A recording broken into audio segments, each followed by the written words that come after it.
各位朋友，大家好，我係律敦治醫院嘅院牧。往往我都會被問院牧喺醫院提供咩嘅服務，盼望透過呢個嘅平台同大家去分享。醫院嘅院牧係靈性嘅關懷者，喺提供心靈關懷嘅時候，我哋都需要去評估、診斷病患者當時當刻嘅心靈情況，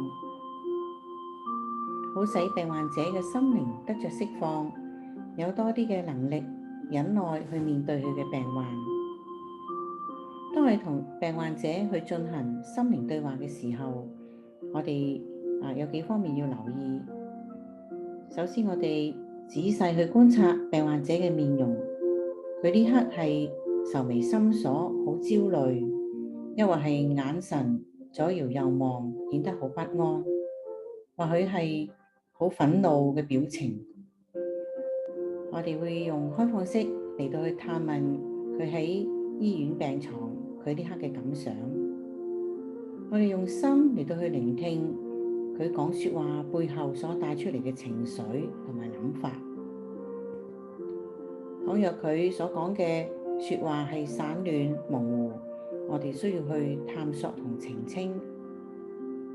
有時佢講嘅內容同佢表情係唔一致，或者佢前後所講嘅係唔能夠一致嘅時候，我哋都需要探究同埋揾出事情嘅真相。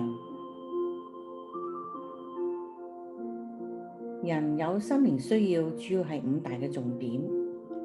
第一係人生嘅意義同價值，第二係自我嘅形象，第三係愛與被愛，第四係饒恕與接納，第5係永恆嘅盼望。盼望透過呢個平台同大家去分享一啲生命故事，大概喺每個月嘅15號同埋30號，我哋律敦治醫院嘅院牧會就着病患者心靈嘅需要，我哋點樣去適切給予關懷。希望大家聽咗之後，俾我哋一啲嘅回應同埋一啲嘅提點。多謝大家。